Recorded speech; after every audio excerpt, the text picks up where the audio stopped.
Welcome back. So today we're doing a deep dive, looking into Lesotho's economic strategy. It's quite deliberate, this transformation plan they have, aiming for, well, significant industrial change. And they're focusing on something that might seem, a bit mundane, foundational consumer goods, specifically plastics and cleaning products. Okay, let's unpack this a bit. We're talking about a small, landlocked country trying to strategically tackle some big issues like chronic high unemployment, especially hitting young people and women hard, and also their dependence on, well, foreign money coming in.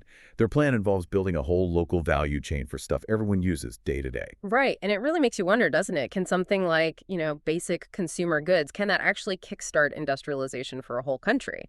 The thinking based on the sources is yes, but only if the sector they pick acts like what economists might call a synergy engine. Hmm.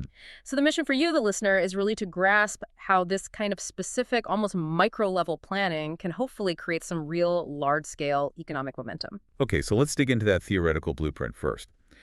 The sources mention this idea that you need to start industrialization with a specific core sector. Exactly. And that's where the synergy engine idea comes in.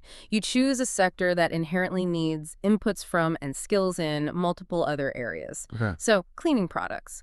Why them? Because making them automatically pulls in four key industries. There's the chemistry side, obviously, for the formulations, then plastic packaging, then advanced tooling, and finally the recycling infrastructure to handle it all. Ah, okay, so it's not just about whipping up some dish soap. There's real technical depth needed. Precisely. Making the plastic bottle itself and all its bits and pieces needs specialized production. You need blow molding for the bottle body, sure, but for those little spray triggers, the caps, that needs injection molding. Very precise. Injection molding, right. Yeah. And that needs special tools, molds made using CNC machining, which is basically, advanced metal sculpting.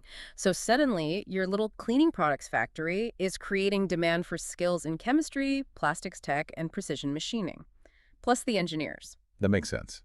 But trying to pivot a whole national economy, that sounds incredibly challenging. How does Lesotho's actual policy, the National Strategic Development Plan 2, or NSDP 2, make sure this works? How do they avoid just swapping dependence on diamonds for dependence on, say, bleach? Well, that's a crucial point. The NSDP2 isn't just about making things. It's about diversification, moving the economy from just consuming things to actually producing and exporting them. The focus is building up that institutional capacity. They seem to understand that the end product itself, the soap or whatever, is kind of less important than the skilled workers and the industrial know-how created along the way.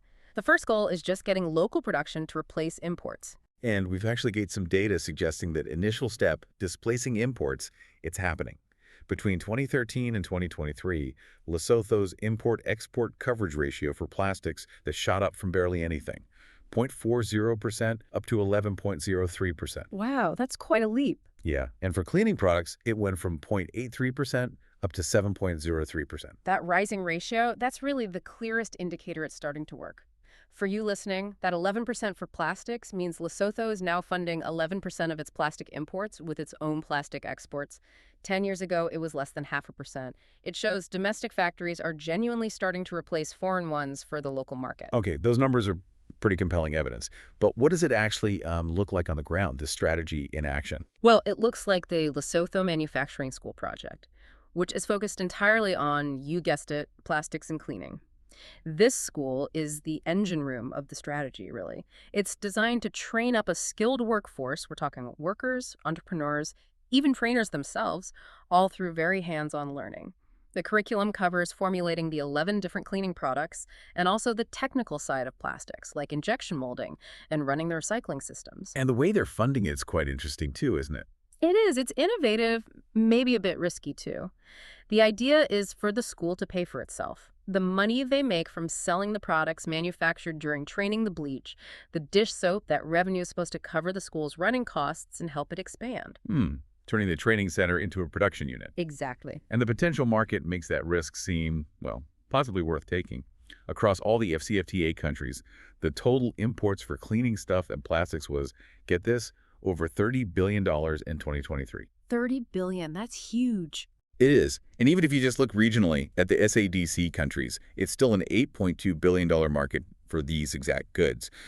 The demand is definitely out there for new local players. And, if you step back and look at history, this kind of strategic approach, it actually has precedence. Think about Turkey's first 5-year industrial plan way back in 1934 to 1938. They managed to build self-reliance and a really strong technical workforce by focusing state investment on foundational consumer goods, things like textiles and paper back then. Ah, okay. So starting basic is a proven path. It seems to be. It shows that manufacturing basic necessities can build the industrial habits, the skills, the institutions you need for more complex development later on. So what does this all mean? I guess it means you are watching a country very intentionally try to weave together economic theory, practical skills training, and tap into a massive nearby market. It's almost like a textbook case study in strategic industrial planning unfolding right now. Absolutely. And the long-term potential impact, that's really the thing to watch.